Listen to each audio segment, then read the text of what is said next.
부산 해운대구에 위치한 성당에서 믿을 수 없는 일이 벌어졌습니다. 2024년 3월 15일 오후 2시 봄꽃이 만개한 화창한 날이었습니다. 성당 안은 하얀 장미와 백합으로 아름답게 장식되어 있었고 따스한 햇살이 유리창을 통해 은은하게 쏟아져 들어왔습니다. 신부 38세 박소영은 순백의 웨딩드레스를 입고 성당 뒤편에서 입장을 기다리고 있었습니다. 그녀의 얼굴에는 행복한 미소가 번지고 있었지만 동시에 어딘가 불안한 기색도 엿보였습니다. 신랑 45세 이준혁은 제단 앞에서 신부의 입장을 기다리고 있었습니다. 해강병원에 실력 있는 내과 전문의인 그는 15년간 의사로 일해오며 많은 사람들의 존경을 받아왔습니다. 하지만 오늘 그의 얼굴에는 평소와 다른 창백함이 어려 있었습니다. 웨딩 마치가 울려 퍼지고 박소영이 천천히 제단으로 걸어왔습니다. 하객들은 아름다운 신부의 모습에 감탄했지만 두 사람을 아는 이들은 다소 의외라는 반응을 보였습니다. 의사와 간호사, 7살의 나이 차이, 3개월이라는 짧은 교제 기간, 그리고 무엇보다 이준혁이 평소 신중한 성격임에도 불구하고 갑작스럽게 결혼을 결정한 점이 많은 이들에게 의아함을 주었습니다. 신부와 신랑이 제단 앞에서 마주 선 순간 이준혁이 박소영의 손을 잡았습니다. 그의 손은 차갑고 떨리고 있었습니다. 괜찮으세요? 박소영이 작은 목소리로 물었습니다. 네, 괜찮아요. 당신과 함께라면 무엇이든 괜찮아요. 이준혁의 대답에는 깊은 의미가 담겨 있었지만 박소영은 그 진짜 뜻을 알지 못했습니다. 결혼 서약이 시작되었습니다. 이준혁 씨, 박소영 씨를 당신의 아내로 맞이하여 기쁠 때나 슬플 때나 건강할 때나 아플 때나 부유할 때나 가난할 때나 죽음이 당신들을 갈라놓을 때까지 사랑하고 보호하며 존중하겠습니까? 예, 맹세합니다. 이준혁의 목소리가 떨렸습니다. 죽음이 갈라놓을 때까지라는 말이 그의 가슴을 찔렀습니다. 박소영 씨도 같은 마음으로 맹세하겠습니까? 예, 맹세합니다. 박소영의 눈에서 눈물이 흘러내렸습니다. 반지 교환식이 끝나고 신랑 신부의 키스가 이어졌습니다. 하객들의 축하 박수가 성당을 가득 채웠습니다. 결혼식을 마친 신랑 신부는 하객들과 함께 기념사진을 찍었습니다. 그리고 피로연장으로 이동했습니다. 피로연장에서는 축하 만찬이 시작되었습니다. 이준혁은 하객들에게 감사 인사를 하며 각 테이블을 돌아다녔습니다. 이 과장님 축하드려요. 정말 좋은 분과 결혼하셨네요. 병원 동료들이 축하 인사를 건넸습니다. 고맙습니다. 제가 복이 많죠. 이준혁은 미소를 지었지만 그 미소 뒤에는 깊은 슬픔이 숨어 있었습니다. 식사가 한창 진행될 때 이준혁이 갑자기 얼굴을 찡그리며 가슴을 움켜쥐었습니다. 준혁 씨, 어디 아프세요? 옆에 앉아있던 박소영이 걱정스럽게 물었습니다. 괜찮아요. 잠시 화장실에 다녀올게요. 이준혁은 자리에서 일어났지만 몇 걸음 걷지 못하고 그대로 쓰러졌습니다. 준혁 씨, 박소영의 비명소리가 피로연장을 울렸습니다. 피로연장은 순식간에 아수라장이 되었습니다. 하객들 중 의사들이 달려와 응급처치를 시도했지만 이준혁은 의식을 잃은 상태였습니다. 119에 신고했어요. 빨리 병원으로 옮겨야 해요. 하지만 구급차가 도착했을 때 이준혁은 이미 숨을 거둔 상태였습니다. 결혼 반지를 낀 지 정확히 30분 만의 일이었습니다. 해운대 경찰서 강민수 형사는 20년 경력의 베테랑이었지만 이번 사건만큼은 쉽게 결론을 내리기 어려웠습니다.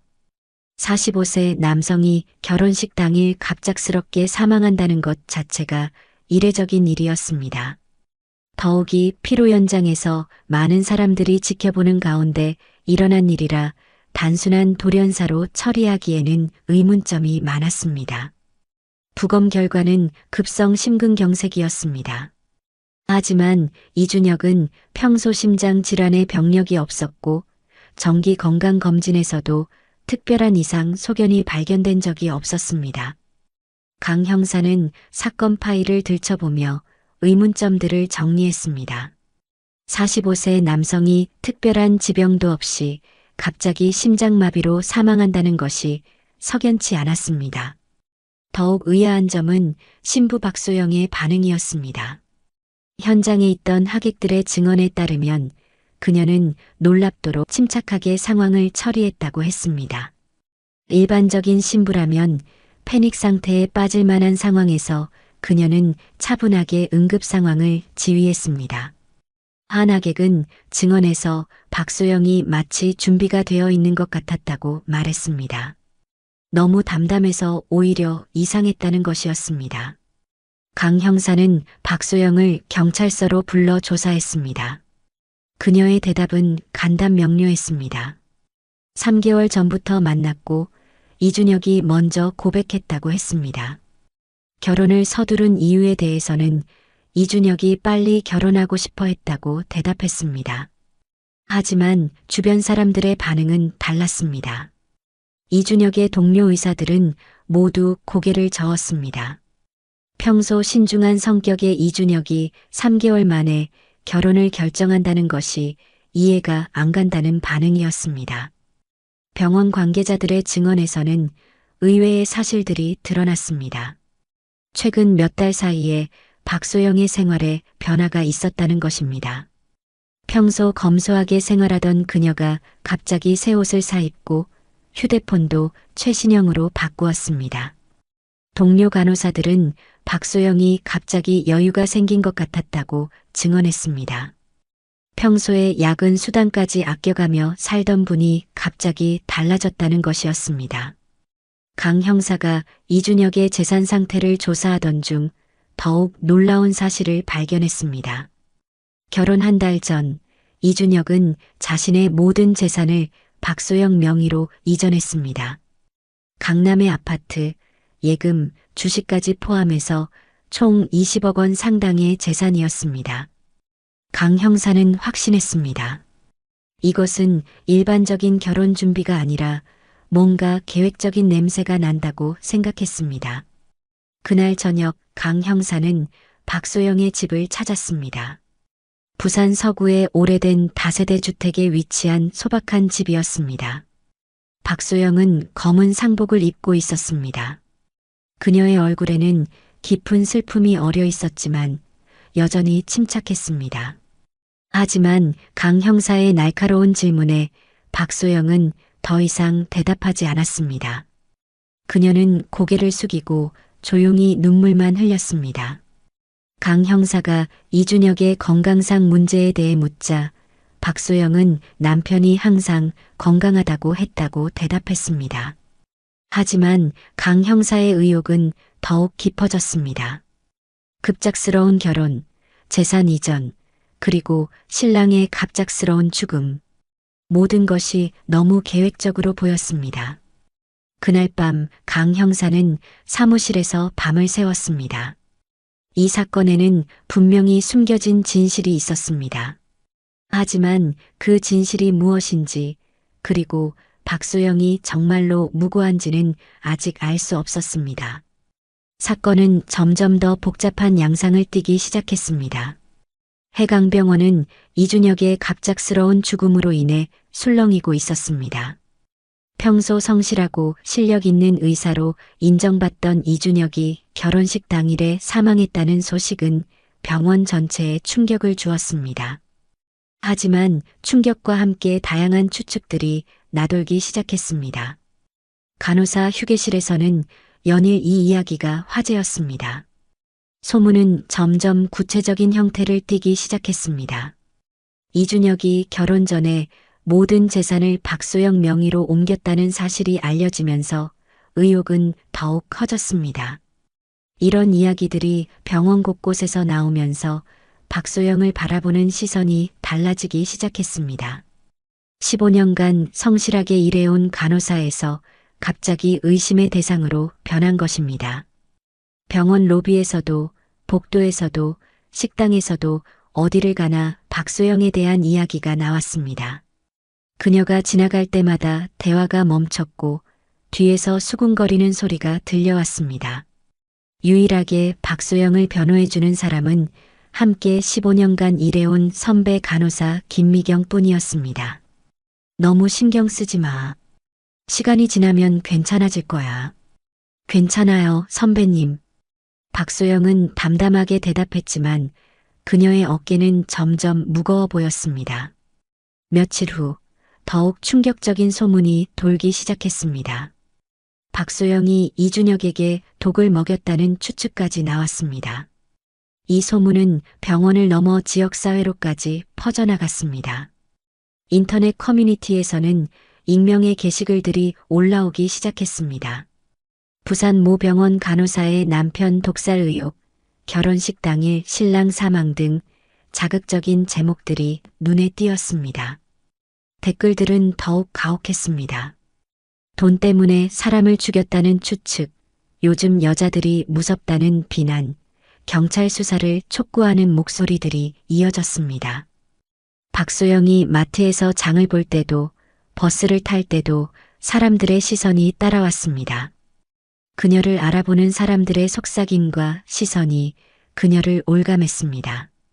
박소영은 이런 시선들을 견디며 일상을 이어갔습니다. 하지만 그녀의 마음은 점점 더 무거워졌습니다. 어느 날 밤 박소영은 이준혁의 사진을 보며 혼자 중얼거렸습니다. 준혁 씨, 미안해요. 사실 이준혁은 생전에 이런 상황을 예상하고 있었습니다. 그는 박소영에게 사람들이 오해할 수도 있다고 미리 경고했었습니다. 하지만 진실은 언젠가 밝혀질 것이라고 말했습니다. 그때는 그 말의 의미를 완전히 이해하지 못했습니다. 하지만 이제는 절실하게 느낄 수 있었습니다.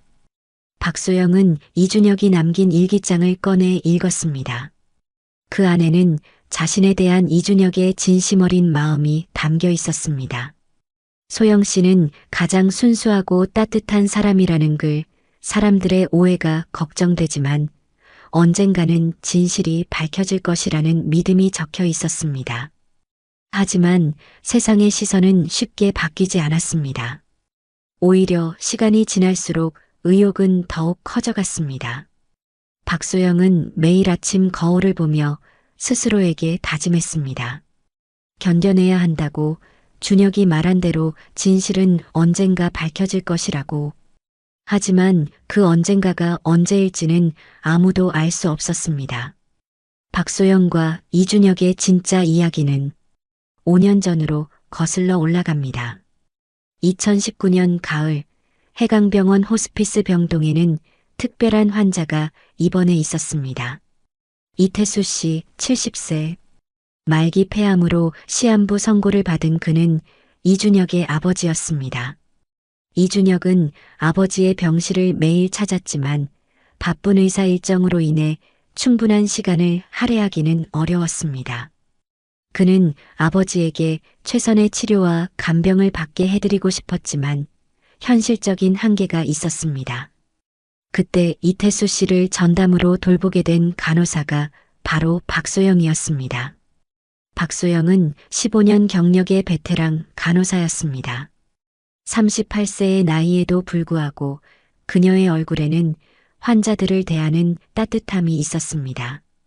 특히 말기 환자들을 돌보는 일에 남다른 정성을 쏟는 것으로 병원에서 유명했습니다. 이태수 씨는 처음에는 낯선 간병에 어색해했지만 박소영의 세심한 배려에 점점 마음을 열기 시작했습니다. 그녀는 단순히 업무적인 간병이 아니라 진심으로 환자를 위하는 마음으로 돌봤습니다. 박소영의 개인적인 사정도 이태수 씨의 마음을 움직였습니다. 그녀는 10년 전 약혼자를 교통사고로 잃었습니다. 결혼을 3개월 앞두고 일어난 비극이었습니다. 그 이후 그녀는 다른 사람과의 연애를 생각해 본 적이 없었습니다. 현재 박소영은 치매에 걸린 어머니를 요양병원에 모시고 있었습니다. 어머니의 요양비를 벌기 위해 밤낮으로 일하는 것이 그녀의 일상이었습니다. 정규 근무 외에도 개인 간병을 자주 맡아서 하는 이유였습니다. 이태수 씨는 박소영을 정말 친딸처럼 여겼습니다. 야간 근무가 아닌 날에도 병실에 들러서 그의 상태를 확인했고 그가 불편해하지 않도록 세심하게 돌봤습니다. 이태수 씨의 상태가 악화되면서 그는 점점 더 박소영에게 의존하게 되었습니다. 다른 간호사가 오면 불안해하며 박소영만을 찾았습니다. 이준혁도 아버지의 변화를 눈치챘습니다. 박소영이 아버지를 돌보는 모습을 보며 깊은 감동을 받았습니다. 그녀는 단순히 업무가 아니라 진심으로 아버지를 돌보고 있었습니다. 이준혁이 개인적으로 추가 비용을 지불하겠다고 제안했지만 박소영은 정중히 거절했습니다. 어르신이 편안해 하시는 것이 더 중요하다는 것이 그녀의 대답이었습니다. 박소영은 때로는 자신의 돈으로 이태수 씨가 좋아하는 음식을 사다가 드리기도 했습니다. 호두과자를 좋아한다는 말을 기억해 두었다가 직접 사서 가져다 드리는 것이었습니다. 이태수 씨의 병세가 더욱 악화되면서 그는 박소영에게 자신의 과거 이야기를 들려주기 시작했습니다. 젊었을 때 정말 가난했던 이야기, 어떻게 고생해서 아들을 의사로 키웠는지에 대한 이야기였습니다. 그런데 그 이야기 중에서 놀라운 사실이 드러났습니다. 이준혁이 의사가 될 수 있도록 도와준 은인이 있었다는 것이었습니다. 박정호라는 분이 우리 동네에서 작은 약국을 운영하시면서 이준혁의 학비를 대주었다는 것이었습니다. 박소영은 그 이름을 듣는 순간 심장이 멎는 것 같았습니다. 그분은 제 아버지예요. 이태수 씨는 깜짝 놀랐습니다. 박정호 선생님이 박소영의 아버지라는 사실을 믿을 수 없었습니다. 박소영은 아버지의 이야기를 들려주었습니다. 박정호는 작은 약국을 운영하면서도 어려운 학생들을 도와주는 것으로 유명했습니다. 그는 자신의 수입의 상당 부분을 장학금으로 내놓았습니다. 그리고 딸에게도 의료인이 되라고 권해서 박소영이 간호사가 되었습니다. 이태수 씨는 눈물을 흘렸습니다. 은인의 딸이 바로 자신을 돌봐주고 있다는 사실이 믿어지지 않았습니다. 이것이 단순한 우연일까 아니면 운명일까 하는 생각이 들었습니다. 그날 밤 이태수 씨는 이준혁을 불렀습니다. 아들에게 박소영이 박정호의 딸이라는 사실을 알려주었습니다. 이준혁은 충격을 받았습니다. 자신이 의사가 될 수 있게 도와주신 분의 딸이 지금 아버지를 돌봐주고 있다는 사실이 믿어지지 않았습니다. 박정호 선생님이 없었다면 자신은 의사가 될 수 없었습니다. 가난한 집안에서 태어난 그에게 의대 등록금은 하늘의 별 따기였으니까요. 그런데 그분의 딸이 지금 아버지를 돌봐주고 있다니 이것은 단순한 우연이 아니라 운명 같은 것이었습니다. 이준혁은 그날 밤 잠을 이루지 못했습니다. 박소영을 새로운 시선으로 바라보기 시작했습니다. 단순히 간호사가 아니라 자신의 은인의 딸로 말입니다. 이태수 씨의 마지막 날들은 박소영의 헌신적인 간병 덕분에 평화로웠습니다. 운명적인 인연을 알게 된 후 이준혁은 박소영을 더욱 특별한 시선으로 바라보기 시작했습니다. 그녀는 단순히 아버지를 돌봐주는 간호사가 아니라 자신의 가족에게 큰 은혜를 받은 소중한 존재였습니다.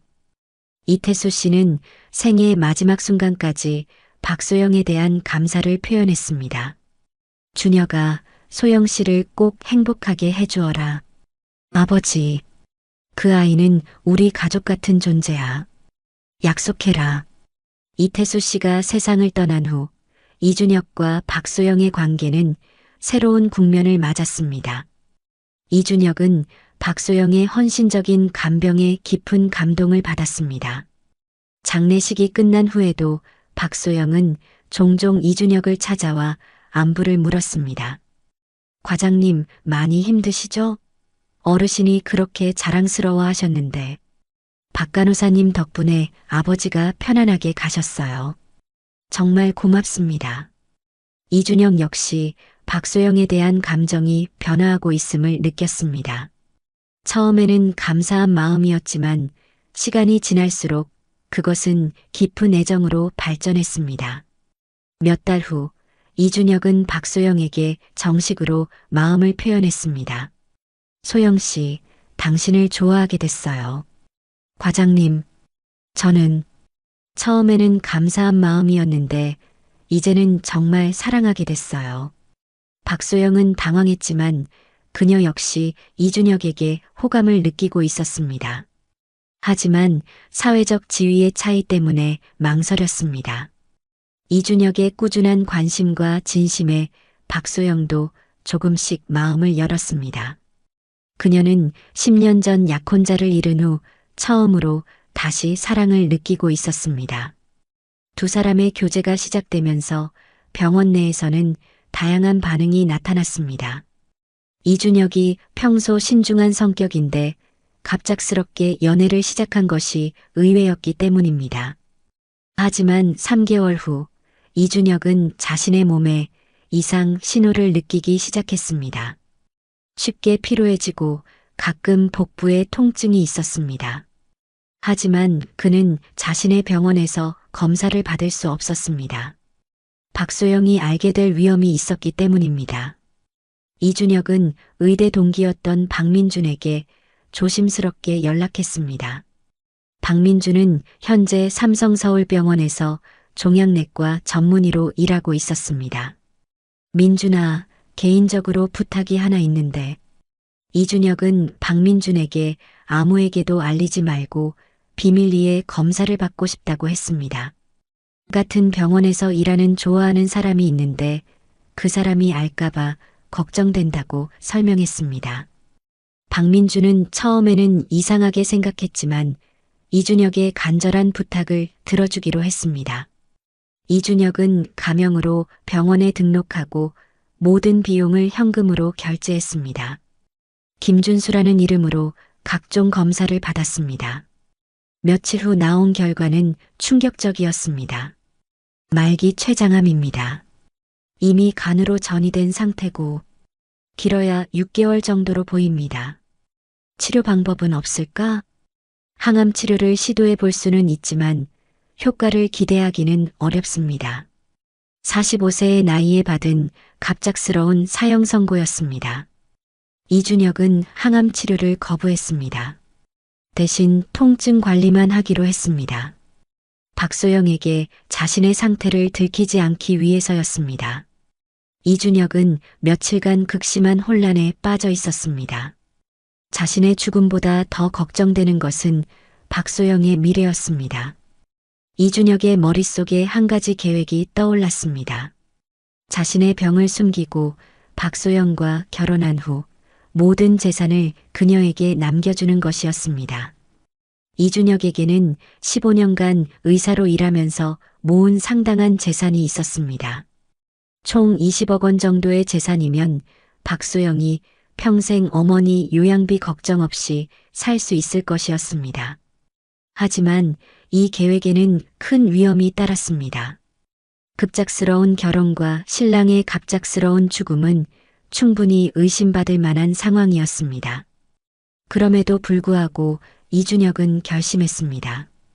변호사를 찾아가 유언장을 작성하고 모든 재산을 박소영 명의로 이전하는 절차를 밟기 시작했습니다. 동시에 그는 박소영에게 프로포즈할 준비를 했습니다. 하지만 자신의 병에 대해서는 철저히 비밀로 했습니다. 어느 날 저녁 이준혁은 박소영을 불렀습니다. 소영 씨, 나와 결혼해 주세요. 갑자기 왜 이런 말씀을? 당신과 함께 인생을 마무리하고 싶어요. 빨리 결혼하고 싶어요. 박소영은 이준혁의 간절한 눈빛에 결국 고개를 끄덕였습니다. 네, 좋아요. 이준혁의 마음속에는 죄책감과 사랑이 교차했습니다. 박소영을 속이는 것은 괴로웠지만 그녀의 미래를 생각하면 다른 선택은 없었습니다. 결혼을 결정한 후 이준혁은 모든 것을 치밀하게 준비하기 시작했습니다. 먼저 그는 자신의 병에 대해 철저히 비밀을 유지했습니다. 이미 진단을 받은 상태였지만 박소영에게는 물론 병원 동료들에게도 알리지 않았습니다. 서울 출장이라는 명목으로 박민준을 통해 통증 관리 치료만 받았습니다. 박소영에게는 더욱 다정하게 대했습니다. 그녀가 의심하지 않도록 평소와 다름없이 행동하려고 노력했습니다. 요즘 서울 출장이 많으시네요. 새로운 의료 장비 도입 때문에 회의가 많아졌어요. 결혼 후에는 줄일 생각이에요. 너무 무리하지 마세요. 몸이 제일 중요해요. 박소영의 걱정 어린 말에 이준혁의 가슴이 아렸습니다. 그녀가 자신의 진짜 상태를 안다면 얼마나 충격을 받을까 생각하니 마음이 무거웠습니다. 한편 이준혁은 법무팀과 만나 재산 정리를 서둘렀습니다. 모든 재산을 부인 명의로 이전하시겠다고요? 네, 결혼과 동시에 처리해 주세요. 보통은 일부만 이전하시는데 혹시 특별한 이유가 있으신가요? 아내를 완전히 신뢰하거든요. 변호사는 의아해했지만 이준혁의 의지가 확고해 절차를 진행했습니다. 동시에 이준혁은 진실을 담은 여러 개의 편지를 작성했습니다. 박소영에게 보내는 편지, 경찰에게 보내는 편지, 병원 동료들에게 보내는 편지. 자신의 죽음 후 박소영이 오해받지 않도록 하기 위한 준비였습니다. 박소영은 이준혁의 급작스러운 결혼 제안과 빠른 준비에 다소 당황했지만 그의 진심을 믿기로 했습니다. 준혁 씨, 정말 서두르지 않아도 되는데요. 좋은 사람은 빨리 잡아야 해요. 다른 남자가 소영 씨를 뺏어갈까봐 걱정돼요. 이준혁의 농담에 박소영은 웃었지만 그의 눈빛에서 뭔가 절박함을 느꼈습니다.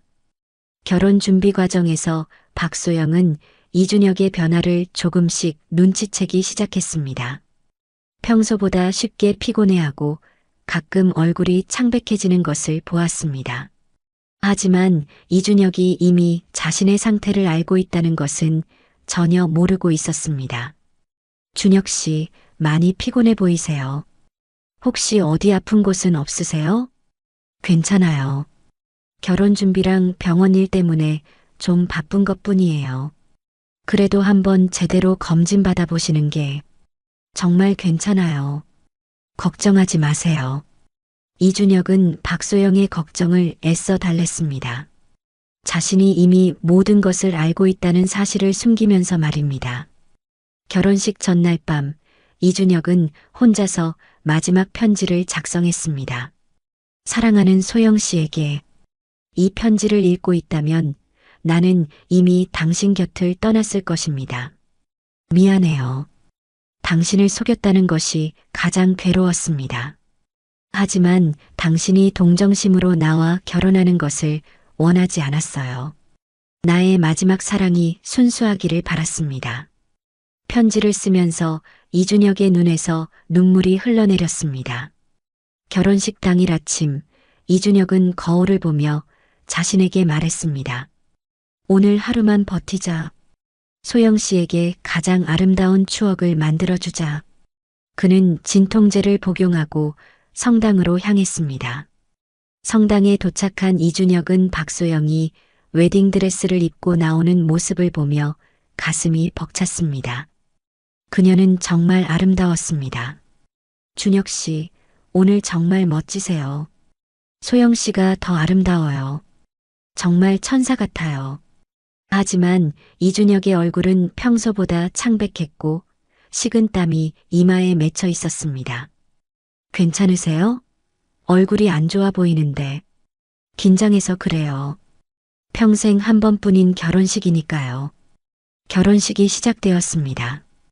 이준혁은 모든 통증을 참아가며 박소영과의 마지막 시간을 소중히 보냈습니다. 서약식에서 그의 목소리는 떨렸지만 진심이 담겨 있었습니다. 죽음이 우리를 갈라놓을 때까지 사랑하겠습니다. 이 말을 하는 순간 이준혁은 자신의 죽음이 이미 코앞에 다가와 있다는 것을 절실히 느꼈습니다.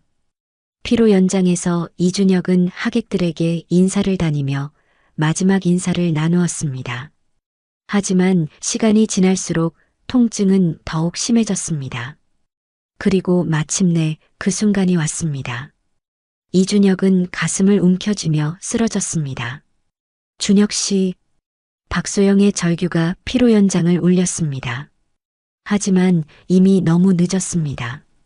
이준혁은 박소영의 손을 잡고 마지막 말을 남겼습니다. 사랑해요, 소영 씨. 행복하게 살아요. 그렇게 이준혁의 마지막 사랑은 끝이 났습니다. 이준혁의 죽음으로부터 한 달이 지났지만 강민수 형사는 여전히 이 사건에 의문을 품고 있었습니다. 박소영에 대한 의혹은 쉽게 지워지지 않았습니다. 급작스러운 결혼, 재산 이전, 그리고 신랑의 갑작스러운 죽음. 모든 것이 너무 계획적으로 보였습니다. 그날 오후 강 형사에게 한 통의 전화가 걸려왔습니다. 형사님, 저는 해강병원에서 이준혁 과장과 함께 일했던 김철수입니다. 네, 무슨 일이시죠? 이 과장에 대해 좀 이상한 점이 있어서 연락드렸어요. 김철수는 이준혁과 15년간 함께 일한 동료 의사였습니다. 강 형사는 그를 만나기로 했습니다. 형사님, 이 과장이 최근 몇 달간 정말 이상했어요. 어떻게 이상했다는 건가요? 평소에 병원 일에만 매달리던 사람이 갑자기 서울 출장을 자주 다니기 시작했어요. 일주일에 두세 번씩이나요. 김철수의 말에 따르면 이준혁은 새로운 의료 장비 도입이나 학회 참석을 이유로 서울을 자주 다녔다고 했습니다. 또 다른 이상한 점이 있었나요? 가끔 진통제를 복용하는 모습을 봤어요. 두통약이라고 했는데, 그리고 요즘 많이 야위었더라고요. 체중이 줄었다고요? 네, 확실히 예전보다 말랐어요. 그런데 본인은 다이어트 한다고 하더라고요. 강 형사는 김철수의 증언을 메모하며 새로운 가능성을 생각하기 시작했습니다. 혹시 이준혁 의사가 개인적으로 다른 병원에서 치료를 받았을 가능성은 없을까요? 글쎄요. 우리 병원에서 받으면 되는데 굳이 다른 병원을 갈 이유가. 하지만 강 형사는 뭔가 단서가 있다고 느꼈습니다. 그날 저녁 그는 이준혁의 신용카드 사용 내역을 자세히 조사하기 시작했습니다. 카드 사용 내역을 분석한 결과 흥미로운 패턴이 발견됐습니다. 지난 3개월간 이준혁은 매주 두세 차례씩 서울행 KTX 표를 구입했습니다. 그리고 서울 강남 지역에서 식사비, 교통비 등을 결제한 기록이 있었습니다. 정말 의료장비 회의만 참석한 건가? 강 형사는 이준혁이 다닌 서울의 장소들을 하나씩 확인해 보기로 했습니다. 그런데 조사 과정에서 이상한 점을 발견했습니다. 이준혁이 자주 들른 카페 근처에는 대형 종합병원이 있었습니다. 삼성서울병원, 강남세브란스병원, 서울아산병원 등이 모두 인근에 위치해 있었습니다.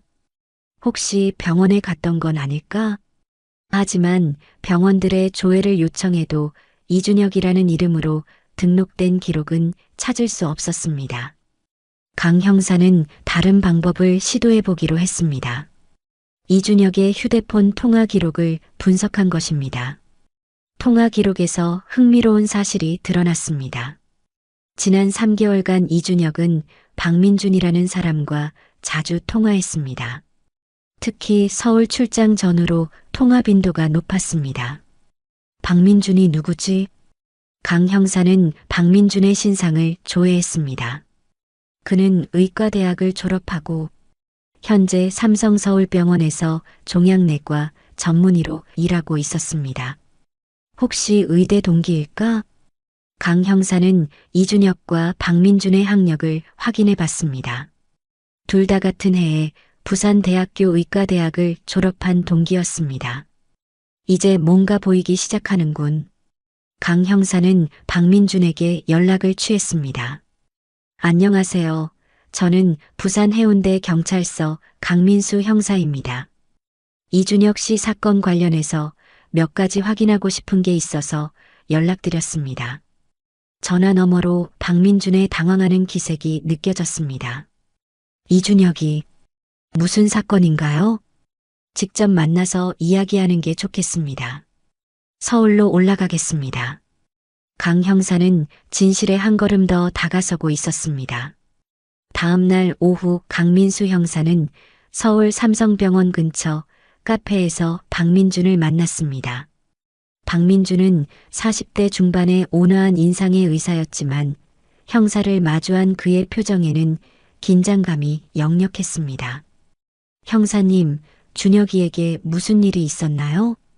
박 선생님께서 먼저 아시는 걸 말씀해 주시죠. 이준혁 씨와 최근에 어떤 연락을 주고받으셨나요? 박민준은 잠시 망설이다가 깊은 한숨을 내쉬었습니다. 형사님, 의사로서 환자의 개인정보를. 박 선생님, 이준혁 씨는 이미 돌아가셨습니다.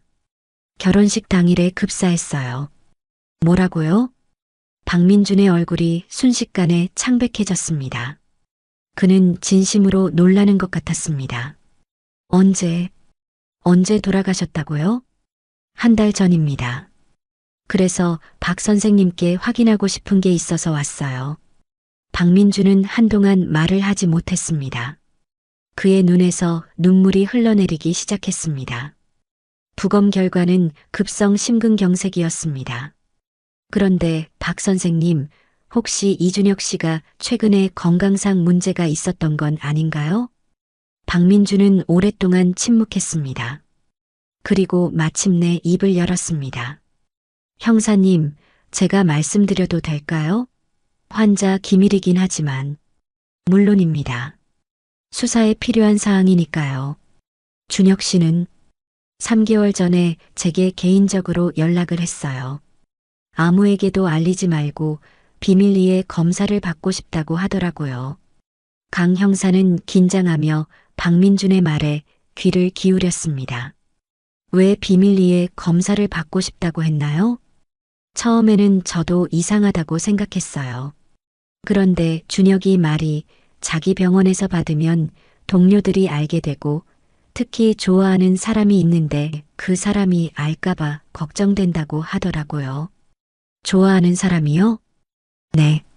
같은 병원에서 일하는 간호사라고 했어요. 자기가 아프다는 걸 알면 동정심으로 자신을 대할까봐 걱정된다고. 강 형사는 모든 퍼즐이 맞춰지기 시작하는 것을 느꼈습니다. 그래서 검사 결과는 어땠나요? 박민준은 깊은 한숨을 내쉬었습니다. 췌장암 말기였어요. 이미 간으로 전이된 상태였고 길어야 6개월이라고 했죠. 6개월이라고요? 네. 준혁이는 그 결과를 듣고 항암 치료를 거부했어요. 대신 통증 관리만 하겠다고 했어요. 강 형사는 충격을 받았습니다. 모든 것이 명확해지기 시작했습니다.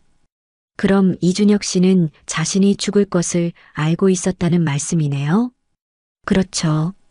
그래서 마지막에 뭔가 중요한 일을 하겠다고 하더라고요. 자세한 내용은 말하지 않았지만 혹시 가명으로 등록했나요? 네. 김준수라는 이름으로 등록했어요. 모든 비용도 현금으로 결제했고요.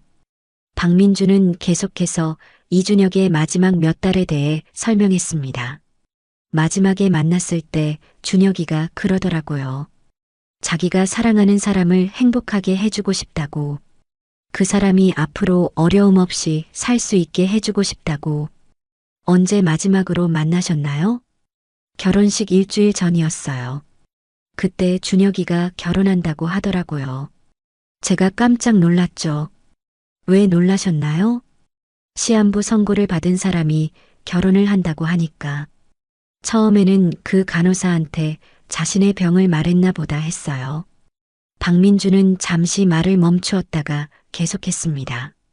그런데 준혁이가 그러더라고요. 절대 말하지 않겠다고. 순수한 사랑을 받고 싶다고. 순수한 사랑이요? 네. 동정심이나 의무감이 아닌 진짜 사랑을 받고 싶다고 했어요. 그리고 자신이 죽은 후에 그 사람이 경제적으로 어려움이 없도록 모든 준비를 해놨다고 하더라고요. 강 형사는 이제 모든 것을 이해했습니다. 이준혁의 급작스러운 결혼, 재산 이전, 그리고 결혼식 당일의 죽음까지. 박 선생님, 이 내용을 공식적으로 증언해 주실 수 있나요? 물론입니다. 준혁이를 위해서라면. 박민주는 눈물을 흘리며 말했습니다. 형사님, 준혁이는 정말 좋은 사람이었어요. 마지막까지 다른 사람을 생각하는. 강 형사는 마침내 이 사건의 진실을 알게 되었습니다. 이것은 범죄가 아니라 한 남자의 마지막 사랑이었습니다. 서울에서 돌아온 강민수 형사는 즉시 박소영에게 연락했습니다. 박소영 씨, 경찰서로 나와주세요. 중요한 이야기가 있습니다. 또 무슨 일인가요? 전화 너머 박소영의 목소리에는 피로감이 묻어 있었습니다. 한 달 넘게 계속된 의혹과 시선에 지쳐 있는 상태였습니다. 이번에는 좋은 소식입니다. 좋은 소식이요? 네, 직접 와서 들으시는 게 좋겠어요. 박소영이 경찰서에 도착했을 때 강 형사의 표정은 전과 완전히 달랐습니다. 의욕에 찬 날카로운 눈빛 대신 따뜻하고 미안한 표정이었습니다. 박소영 씨, 먼저 사과드리고 싶습니다. 사과요? 무슨? 남편분에 대한 진실을 알게 됐습니다. 강 형사는 조심스럽게 서울에서 알아낸 모든 사실을 설명했습니다. 이준혁의 비밀 검진 말기 췌장암 진단, 그리고 박소영을 보호하기 위해 비밀로 한 이유까지. 박소영은 처음에는 믿을 수 없다는 표정이었습니다. 준혁 씨가 아프셨다고요? 네, 말기 췌장암이었습니다. 시한부 선고를 받은 상태였어요. 그럼 저와 결혼한 이유가? 강 형사는 박민준의 증언을 전해주었습니다. 이준혁이 순수한 사랑을 받고 싶어 했던 마음, 그리고 박소영의 미래를 보장해주고 싶었던 마음까지. 박소영은 그 순간 모든 것이 이해되기 시작했습니다. 이준혁의 급작스러운 프러포즈, 서두른 결혼 준비, 평소와 다른 행동들, 그리고 결혼식 당일의 창백한 얼굴까지. 준혁 씨, 왜 말해주지 않았어요? 박소영의 눈에서 눈물이 쏟아져 내렸습니다. 하지만 그것은 슬픔만의 눈물이 아니었습니다. 안도감, 감사함, 그리고 뒤늦은 깨달음이 뒤섞인 복잡한 감정의 눈물이었습니다. 이준혁 씨가 변호사를 통해 남긴 편지들도 있습니다. 강 형사는 봉인된 편지 봉투를 박소영에게 건넸습니다. 박소영은 떨리는 손으로 편지를 읽었습니다. 사랑하는 소영 씨에게. 이 편지를 읽고 있다면 나는 이미 당신 곁을 떠났을 것입니다. 미안해요. 당신을 속였다는 것이 가장 괴로웠습니다. 하지만 당신이 동정심으로 나와 결혼하는 것을 원하지 않았어요. 나의 마지막 사랑이 순수하기를 바랐습니다. 편지는 계속 이어졌습니다. 당신은 내가 만난 사람 중 가장 따뜻하고 순수한 사람입니다. 당신의 미래가 내 마지막 걱정이었어요. 이제 그 걱정을 덜었으니 편안하게 갈 수 있을 것 같습니다. 언젠가 당신이 다시 사랑할 수 있는 사람을 만나면 주저하지 말고 행복하세요. 그것이 나의 소원입니다. 편지를 다 읽은 박소영은 더 이상 말을 할 수 없었습니다. 그녀는 책상에 엎드려 흐느껴 울었습니다. 준혁 씨, 정말 바보 같은 사람.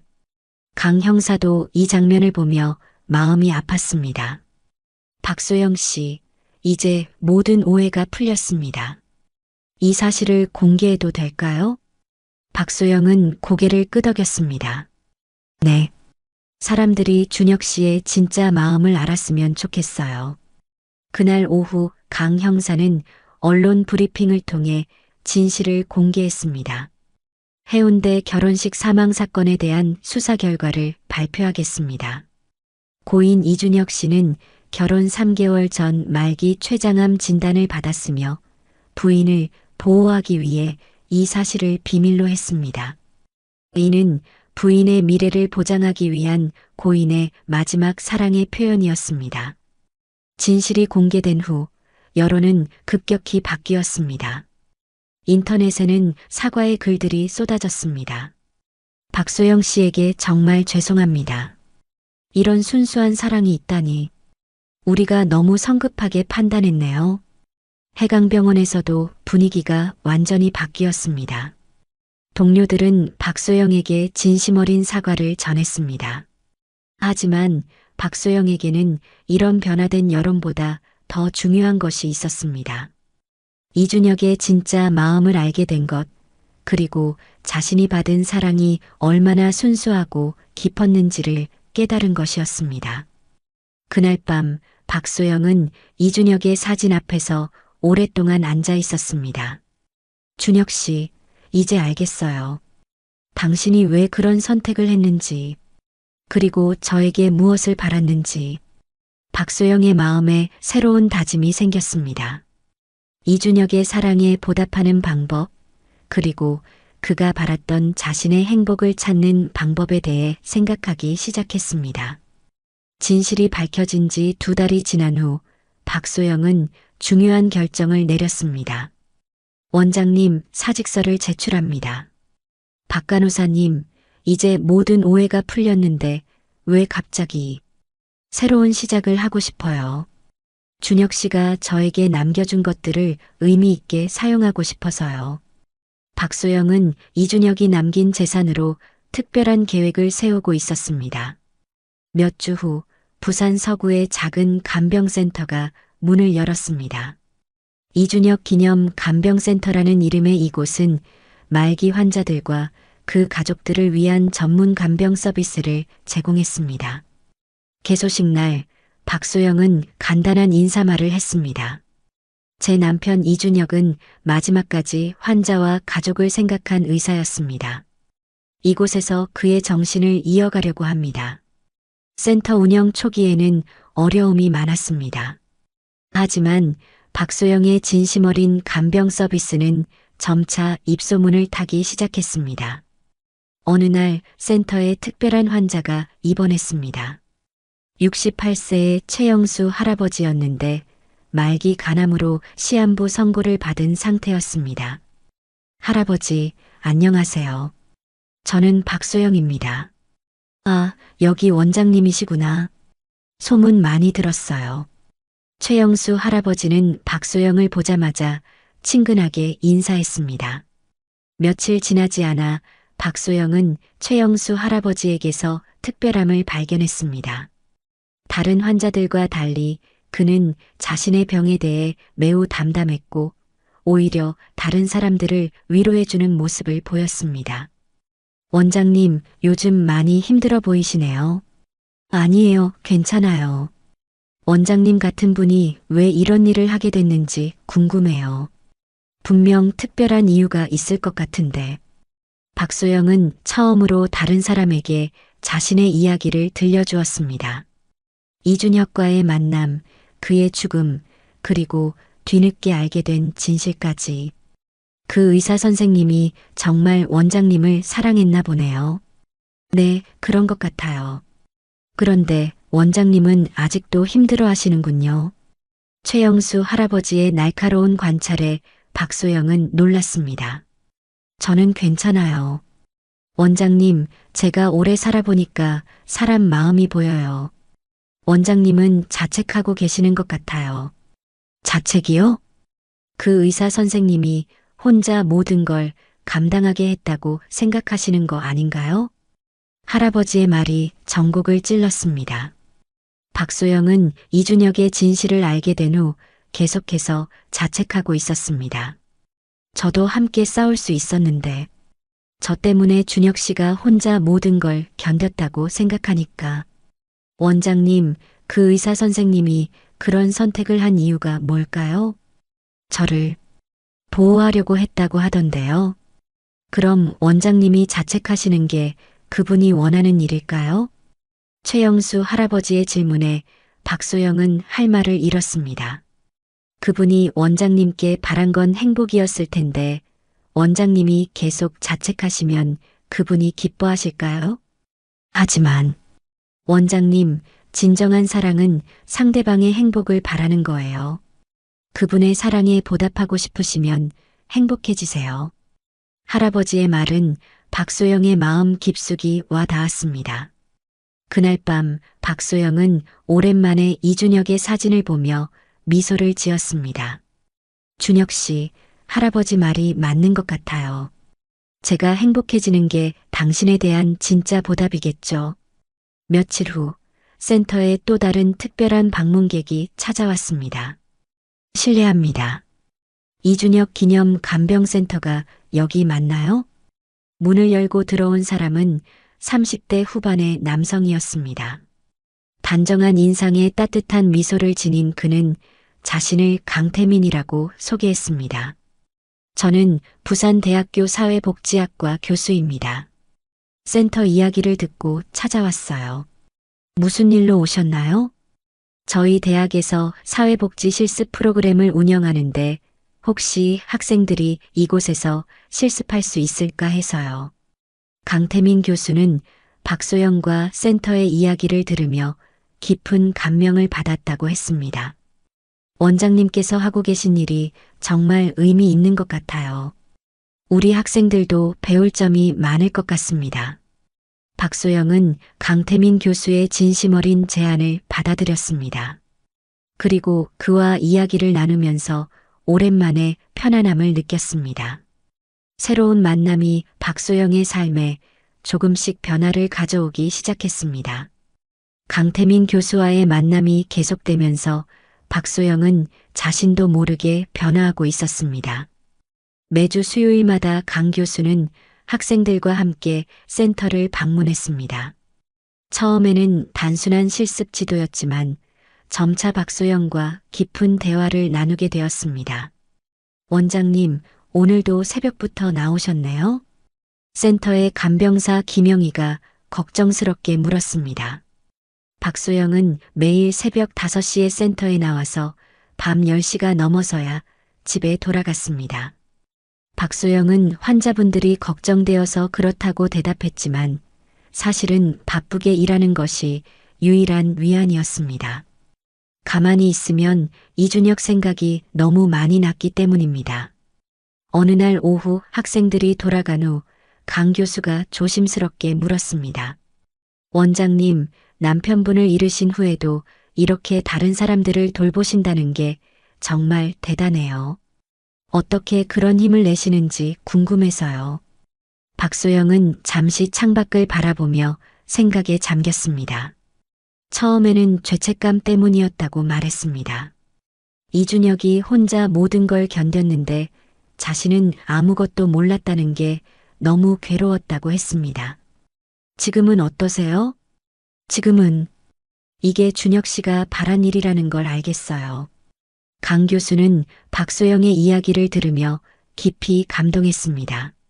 한편 최영수 할아버지의 상태는 점점 악화되고 있었습니다. 하지만 그는 마지막까지 다른 사람들을 걱정했습니다. 원장님, 나 때문에 너무 힘들어하지 마세요. 그 대신 부탁이 하나 있어요. 원장님, 꼭 행복하세요. 며칠 후 최영수 할아버지는 박소영이 지켜보는 가운데 평화롭게 세상을 떠났습니다. 그날 밤 강 교수가 박소영을 위해 센터를 찾아왔습니다. 박소영이 괜찮은지 걱정되어서 왔다고 했습니다.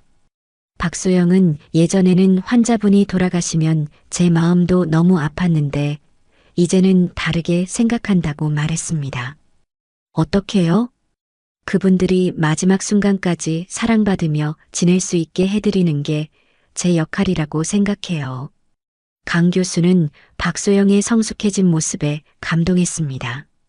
그녀가 이준혁처럼 혼자 외롭게 떠나시는 분이 없었으면 좋겠다고 말하는 것을 들으며 그녀의 마음이 얼마나 깊어졌는지 알 수 있었습니다.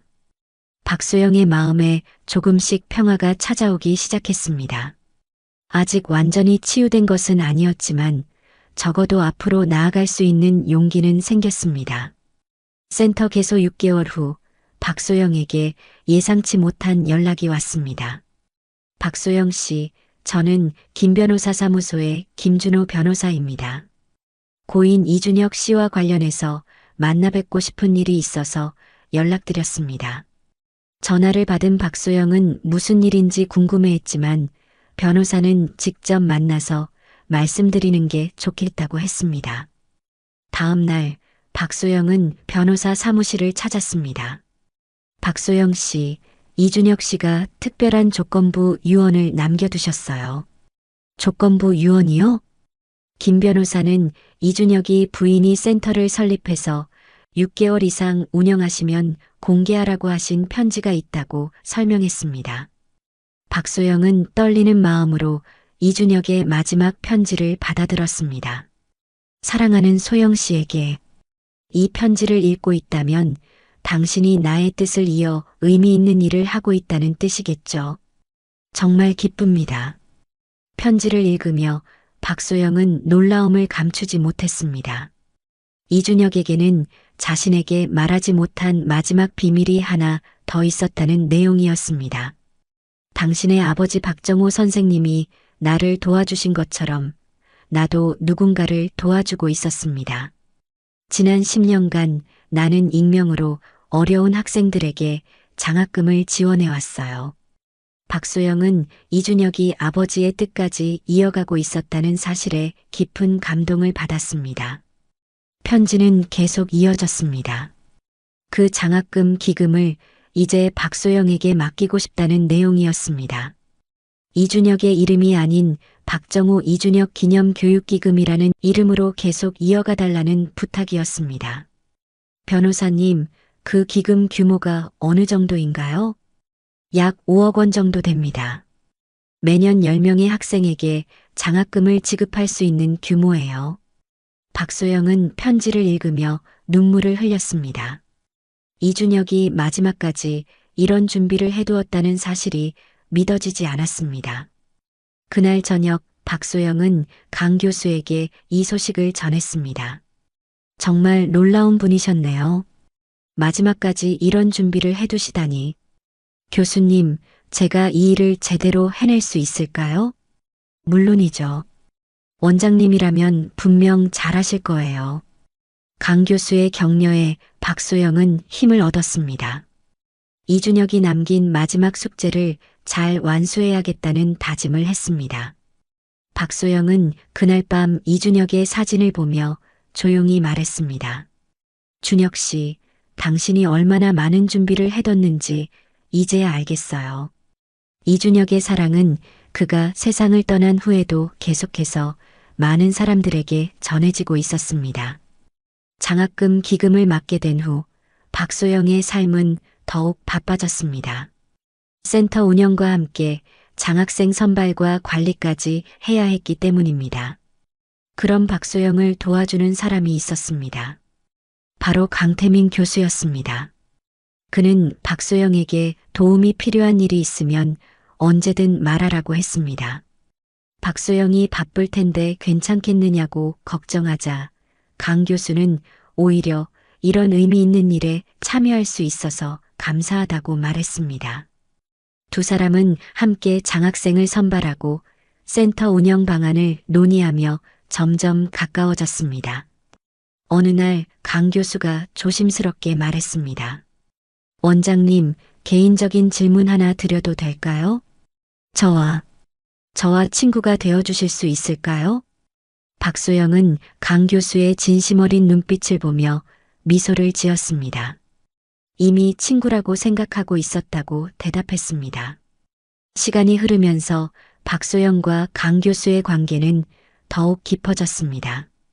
강 교수는 박소영의 과거를 모두 이해하고 받아들였고 박소영도 그의 따뜻한 마음에 점점 의지하게 되었습니다.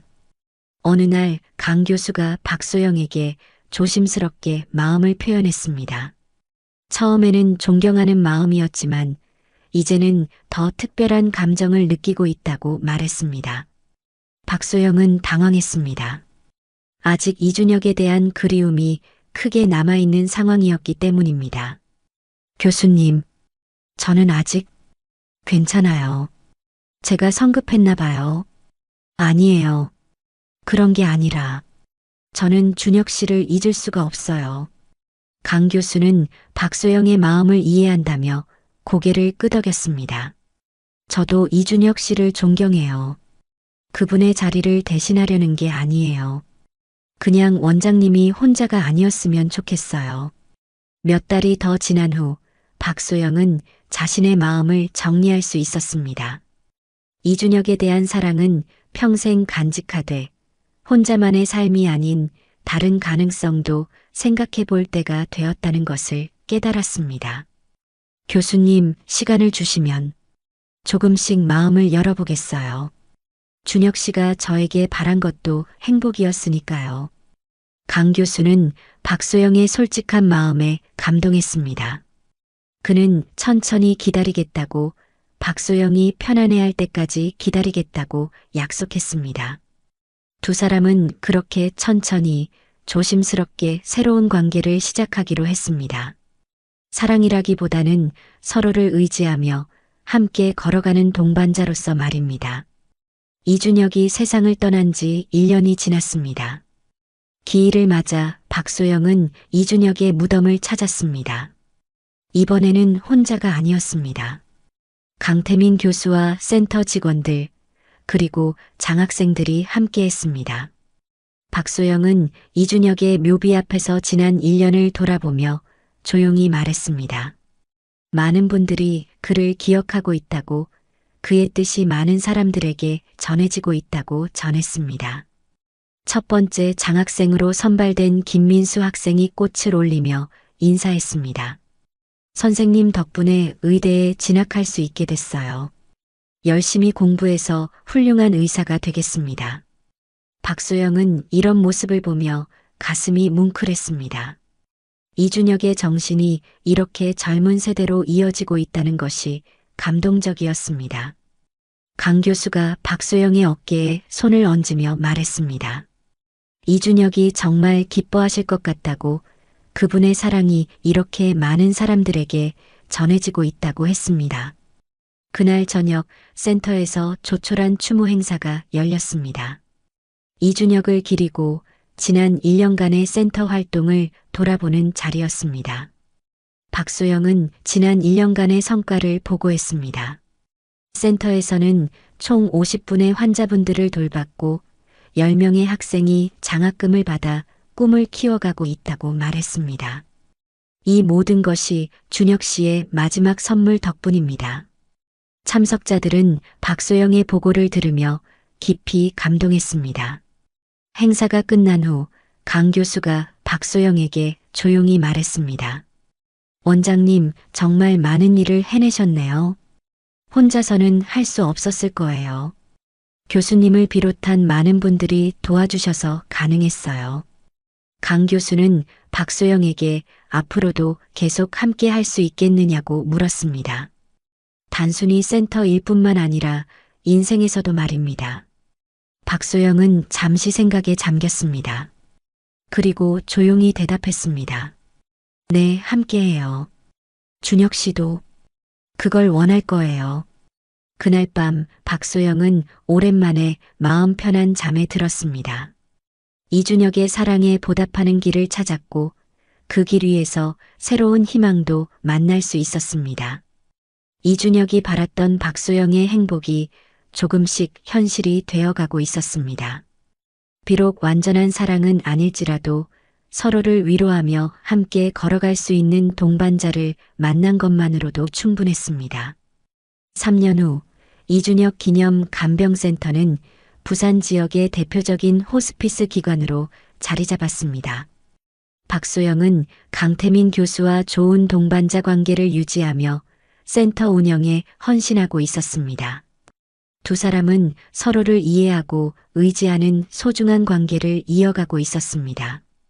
박소영에게는 이준혁에 대한 그리움이 여전히 남아 있었고 강태민도 그것을 충분히 이해하고 있었습니다.